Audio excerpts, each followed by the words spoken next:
Yellow, I'm Tony Two Shoes, and I'm gonna review these shoes for all of you. This shoe right here is the all-new Dream Chaser from Rabbit. Yes, the running apparel brand known for their durability, style, and comfort are dipping their toes into footwear. So now you can speed up from the feet up in Rabbit. All right, let's get serious here. Now, it's risky these days putting out a brand new shoe, right? There's so much competition out there, there's so many options. Brands are constantly changing their models, upgrading their foam, changing how they deliver support. But with all that said and all that going on, I gotta tell you, this is a pretty good shoe. If you're looking for a fun, lightweight, bouncy trainer, then dream no further. Let's break this thing down. Up top, you got an upper made of cottontail? What? No, that can't be. No, it's not made of cotton. That's good. That's a good thing it's not. This is a recycled polyester knit. So a little moisture wicking going on there. It's nice and stretchy. Overall presentation of this shoe is just really sharp. It's got this like collegiate, preppy look to it. And I like that it doesn't look like a running shoe necessarily, but it also doesn't look like it's trying to not look like a running shoe, if that makes sense. I basically say that to say it's got its own personality, its own look, and I like that. I think it's gonna really stand out on a shoe wall, draw some eyes, spark some curiosity. Oh, what shoe is that? It's a Rabbit makes a shoe? Yeah, look at it. My heel sat down nice in this shoe. I do have narrow heels. I wasn't lifting out or moving around. I think I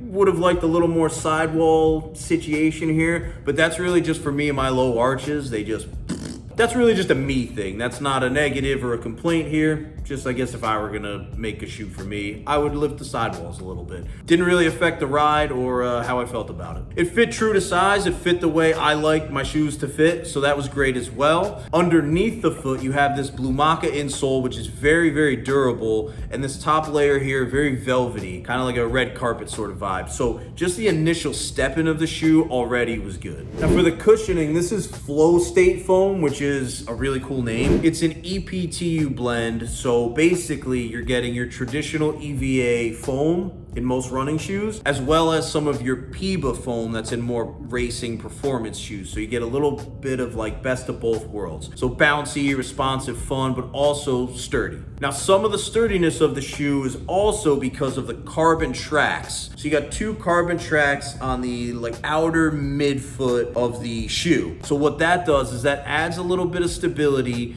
and aids for a really smooth heel to toe transition. Just kind of guides the foot, kind of helps with some of the placement as well. Now initially the plan was to keep these Carbon Trax exposed, but Rabbit got some feedback that they were making some noise, clicking and clanging, and also they were just getting chewed up from the road. So Rabbit being Rabbit and wanting to deliver the best product possible, they went and covered up the tracks. I also think that was a smart move. I think it adds to a little more fluidity of the ride, because now you got this really grippy rubber all the way through, and just adds a little more traction and durability under here in the midfoot. Now that's just an example of Rabbit having high standards and really wanting to put out the best product possible. So one thing certainly is you can't say that Rabbit doesn't care at all. Rabbits, I don't know, yeah. So again, you got this really fun, bouncy, responsive ride. It felt like if I were a rabbit that then turned into a person, this is how I would run. It really gave me the feeling of just straight up hopping. It was really delightful. And I'm not making this up. The first time I took these shoes out, I saw a rabbit. I'm not kidding. And I'm thinking maybe he saw me running and he was like, this guy looks familiar. But no, I'm not a bunny. I'm a person. Moving on, you got 32 millimeters at the heel, 27 at the forefoot. So it's a 5 millimeter drop. So it's a low drop. It didn't feel low. Maybe I'm just more used to the lower drops, but it just didn't feel aggressive. It felt a little more traditional. So that was really nice too. And there's definitely, I feel like tradition is a theme around this shoe. 9 ounces in a men's 8.5, 8 ounces in a women's 7.5. The Rabbit Dream Chaser is $160. So you can put this in that daily trainer category. I put this in what I call a performance trainer category with the liveliness of the foam and just the performance aspect of the shoe. It's very clear that Rabbit put a lot of care, consideration, and thought into making this shoe. I love that this shoe doesn't seem different for the sake of being different. It has a very distinct Rabbit look and feel to it, and that in itself should be celebrated. I'm also pretty sure that Rabbit is aware you can't just make one shoe for everybody, but I think that there are elements of the shoe that could work for a lot of different types of runners. And even if you don't want this to be your main trainer, although it's durable enough, I can see this fitting into a shoe rotation, something light, fast, and snappy. I'm very curious to see what footwear Rabbit has in store next, but as far as this goes, this is a very good start.